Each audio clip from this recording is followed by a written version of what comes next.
I joined engineering in 1968, and it was unheard in Hubli, a place known as Hubli, someone doing engineering. They felt either my father, were three daughters to our parents, and my people came to the conclusion that my father has something really wrong, that he supports his daughter who goes for engineering. People thought I'm mentally imbalanced because I'm joining a man's domain called engineering. They used to make fun of me when I used to go to college. They used to make fun of me, saying that look, that crack is going and all those things. It was not easy. A young girl of 17 years, people talking about you. And the more they talked, the more disciplined I became. I said, no. What is this man's domain means? There's something which is really important which a woman cannot do.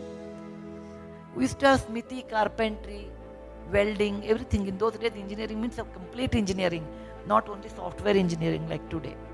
You have to do all those things, light fitting, everything. And while I was doing, my colleagues never talked to me because they felt there's a new animal in the zoo, but we don't know which side it will turn. So keep them her at a distance. They used to look at me, but I realized it is not like, a man can do better, you and I, we can do better. I used to do a better job than them. Welding also, I was very good in welding, carpentry, smithy, everywhere. And in the first semester, I got first rank. That day I realized it's a more of an imagination. It's a man's domain. There's nothing like a man's or woman's domain. It's more in your mind. And you can break whatever is in your mind, you can break it. This attitude of mine that you can do whatever you want as long as legally, ethically right, helped me to do my engineering very well. It also made me to write a letter to JRD Tata because I was going abroad. I had 3 fellowships abroad to do my PhD. And I saw this advertisement, women students need not apply, for Tata Motors, then called Telco. I felt very funny that even at this age, this was in 1974, it was in 1974, I said, okay, I did not know who was the head of the Tatas in those days. JRD Tata used to come to our institute. He was like a Greek god, very handsome. From a distance only we can see, because after all we are youngsters, students, and never had the courage to go and talk to such people, and what to talk. So I just wrote a postcard to him. Mr. Tata, I'm surprised that you are such a progressive person, and in your own institute, in your own companies, a woman need not apply for a job. You are paralyzing 50% of the population's strength. And a society where 50% of the people cannot work, that society will never progress, and that nation will ultimately will not progress. If anybody would have done, I would understand, but not Tata, because you are always ahead of time. Let it be engineering, let it be in cloth, let it be in salt. Take anything, you are always ahead of time. I did not know his address. I wrote JRD Tata, Telco, Bombay, and I posted the postcard. Actually, whole address was wrong. The correct address was, the chairman of Telco in those days was S. Mulgaonkar, Sumant Mulgaonkar. This should be S. Mulgaonkar, chairman, Telco, 24 Homi Modi Street, Tamarind Lane, Fort Bombay 1. This is the address. Because it was JRD Tata, it went to him. When he read that, he called his people and said, did you give such advertisement? He said, yes. He said, what a shame. How can you write like that? First of all, you give an opportunity to this girl. See, I come from a doctor's family in a small town known as Hubli. I don't come from a rich family or influential family or political family. I come from middle class, ordinary family. And I married a middle class fellow. He became rich later.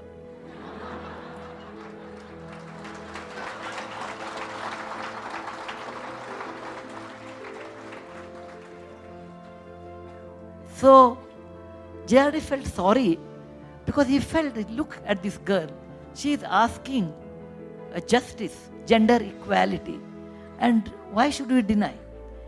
So many people write to me, it seems you wrote a letter to JRD and you got a job. We will write to you, we should also get a job.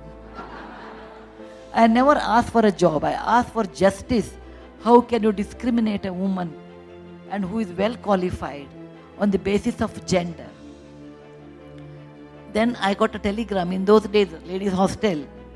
Phone was considered a very bad sign to have ladies hostel because boys will call. So best is not to have a telephone. Okay. So only way of communication is only through telegram. When the telegram comes, most of the people think somebody is dead. Okay. First, you pray God and then put a diya in front of Lord and then open this telegram. So this telegram I got it and it was written there, please appear for the final interview at Pune at our expenses, first class and such a date. I said not to go, etc. Then my friends told me in the hostel, go yaar, what is there? And Pune saris are anyway famous, 30 rupees per head. We used to get they will give you 30 rupees. At their expense you are going, so you are not spending your money. The first time I got into first class train in my life. I have never seen a first class compartment until that. Got into the train, went there, and then I realized I'm in a really soup because there are 7 people are the only candidate to interview. I realized that I will not get this job because they are very upset with me. However, it was a technical interview and I fared very well. Then they asked me, will you join us? They told me why we have advertised. Because that time the training used to be in Jamshedpur, which is in Bihar, now maybe in Jharkhand, I don't know where it is.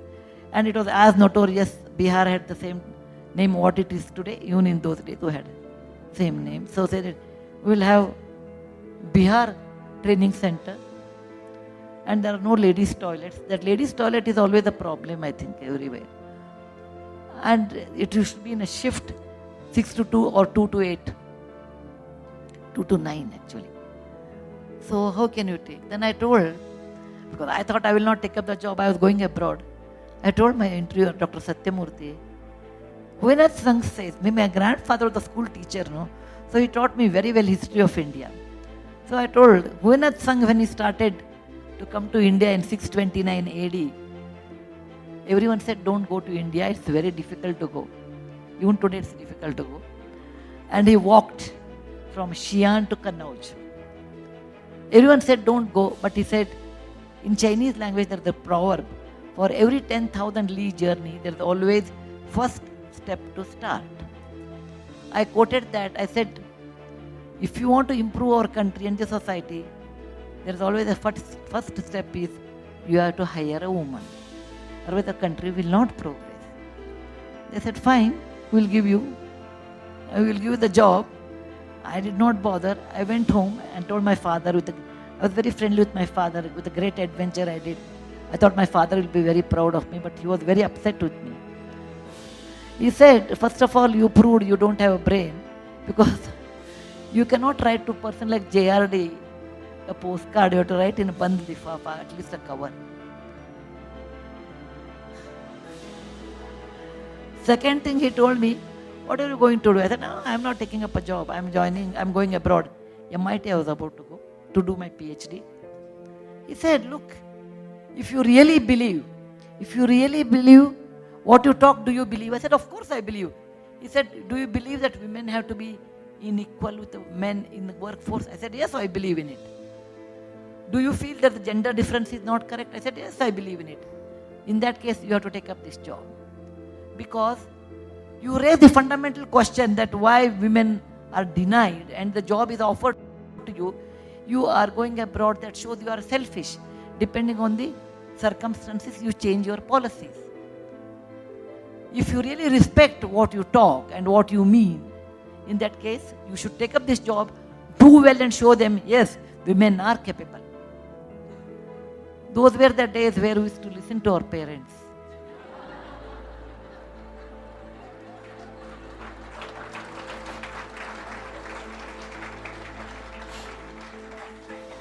Those were the days where we never had, it's my life and it's my space. There was no space. Anyway, we were 4 children, so there was no space. So when my dad told me, I thought over it. Then I I tore my admission letter and joined telco. The reason is I really believed in what I talked. And normally I talk what I believe, otherwise I don't talk. So that's the way how I entered into House of Tatas, and I learned a great sense of working for employees, working for the society, to be fair in life, to magnanimous, to be compassionate. All these qualities I learned there. It is my ultimate university in life, I felt it. Thank you.